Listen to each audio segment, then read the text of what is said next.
guys, what's going on? It's Space Cowboy here. Welcome back to the channel, and today we have another mock draft Monday once again. And in case you guys are new here or have recently subscribed, I do a mock draft every single Monday up until the final week before the NFL draft. And if you have been liking the content, which a lot of you have been really liking these mock drafts, by all means like the video, as you can get the gist of it. Most importantly, if you are new, by all means subscribe. About 80 to 90% of you guys watching are not subscribed, so don't do yourself a disservice.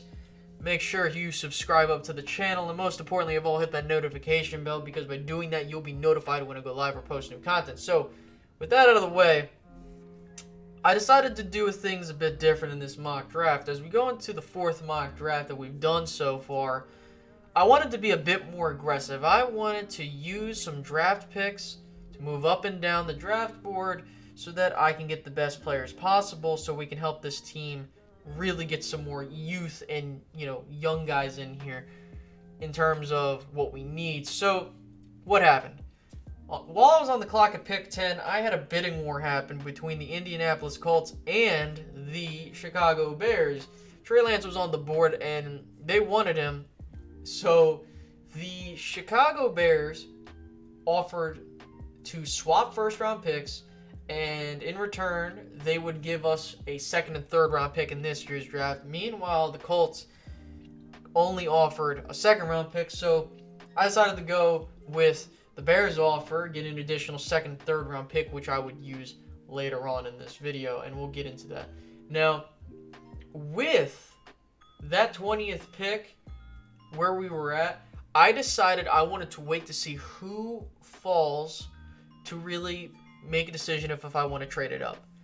And so what I decided to do was, when Sam Cosmi went off the board, Rashaan Slater, I feel, is someone that I would really like to have if you don't have a guy, defensively speaking, that's on your board that's not worth that value, right? I would rather you not reach at pick 10 and just trade down and get another guy than reach for someone that you could probably have gotten later in the draft. Now, with that being said, to move up to pick 14 to ensure that I can get Rashaan Slater, I decided to trade the 20th pick and the 83rd pick, so taking Chicago's two picks they gave me, I swapped them for the 14th pick, and I selected Rashaan Slater, offensive tackle out of Northwestern. Now, obviously, now you know who I officially selected, as you can get the gist of it. Now, you might be asking, Space, why in the hell would you be interested in an offensive tackle with all of the needs that we have on defense? Listen, there are two pressing needs that the Cowboys need to address. That is their offensive line and their defense all around. Now, for me, I think that the Cowboys really need to have a conversation regarding Tyron Smith. I'm not going to go in full detail because I'm going to save that for a future video, but we need to have a conversation of what the hell we're going to do with Tyron Smith, because as his availability and reliability continues to drop, it makes it harder for me to defend keeping him at the price tag that we currently keep him at, even though, you have him for 3 more years under contract, and relatively speaking, it's pretty cheap for what you can get in return. But again, the best ability is your availability, so I decided with going with Rashaan Slater, what you end up doing is you get a younger prospect that you can groom behind Tyron Smith, and if you want to play him at guard, or if you have any place you want to put him on the offensive line, you can do that. But for me, I look at him as being the Tyron Smith successor. We get him at pick 14 without having to use any of our own draft capital, and I think that's fantastic, and we still have a second-round pick to work with. Now, I really wanted to select an impact defensive player at either the end of the first round or early in the second round before the Cowboys went. So as a result, I wanted to aim, after looking at who was still on the board, the best players that I could see were Nick Bolton and Xavier Collins. And so as a result, I decided I'm going to wait as long as possible, and if one of them goes, I'm going to try and get the other one. So what ended up happening was at pick 28, the Saints decided to get Xavier Collins. So I orchestrated a trade with the Green Bay Packers to get back in the first round. That involved taking our own second round pick and our own third round pick, but most importantly, it was the compensatory third round pick that we would get regarding the Byron Jones contract, and so we're getting that compensation pick for that. So I traded both of those to move back up into the first round to select Nick Bolton, linebacker out of Missouri, with that 29th overall pick. And I've talked about a bit about Xavier Collins, and I believe in my first mock draft, as I now look back at it, I was able to get Nick Bolton, luckily, in the second round. That's not going to happen this time around. I really think if you can get this guy, he would be an impact player that you can plug right into your defense and definitely not have to worry about what you would have to do in terms of holding on to either one of LVE or Jalen Smith if one of the two doesn't work out. But overall, getting out of the first round, taking Rashaan Slater and Nick Bolton, I get two guys that are blue chip prospects that can help re-energize both my offensive line and my defense. So what does that mean? What do we still have available? That means that we have a second round pick, that being pick 52 from the Bears, and we have one additional third round pick.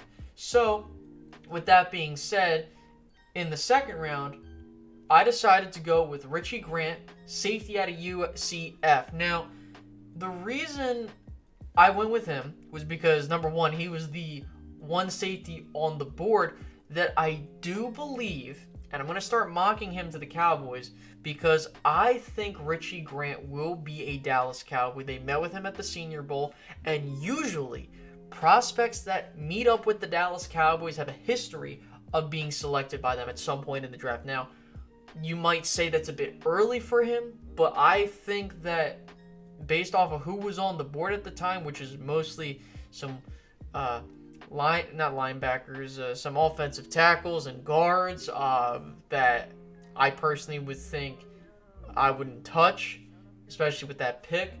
I think that I'm going to go for need here and go with Richie Grant. And usually, you should go best player available, but I decided mix things up. Let's go with Richie Grant. And now we got ourselves a safety. And I think that he is a guy that, once again, like I've said about Trevon Moreg, while there are question marks on if he's the best safety in the draft, me personally, I'm still doing research. I don't think he's the best safety in the draft, but with who was on the board, he was the best available as his teammate. I forget his name off the top of my head, unfortunately, but he went. And so as a result, I decided to just go with the next best safety in Richie Grant. We invest in that safety position. We get someone alongside Donovan Wilson, and we get Dan Quinn, who I think is going to have a very big impact. You remember how Rod Marinelli was a jackass and made us pick some stupid players?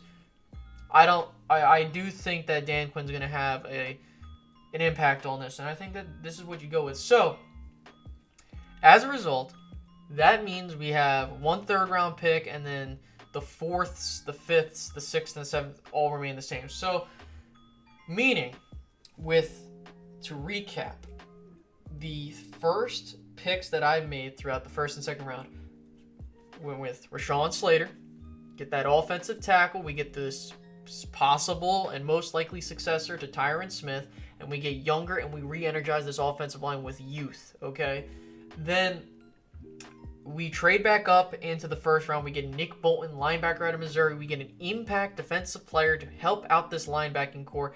And I know many of you guys might be saying, what about a defensive tackle? We need that. Now, I'm going to go over who I think the Cowboys should get in free agency. And again, I'm not expecting the Cowboys to go get anybody in free agency, but it impacts how I want the Cowboys to draft. I think, ultimately, you get Nick Bolton, more importantly, in case Jalen Smith and LVE don't work out for you. That's another thing. So you invest in the linebacking position, and it's at a good value. You're not taking someone very early in the draft. You're not just taking Micah Parsons or whoever You're getting good value here. And then in the second round with pick 52, which I acquired from Chicago, I selected Richie Grant, safety out of UCF. Most likely going to be a future Dallas Cowboy as long as he's still on the board, and if the Cowboys decide to pick him up when he's on the board, whether it be second or third round pick. But that is my mock draft for this week. If you guys enjoyed it, by all means, make sure to like, comment how you felt about this draft, as well as introduce your own. Make sure to subscribe and hit the notification bell. I'll catch you guys in the next video. Peace out, guys. Bye-bye.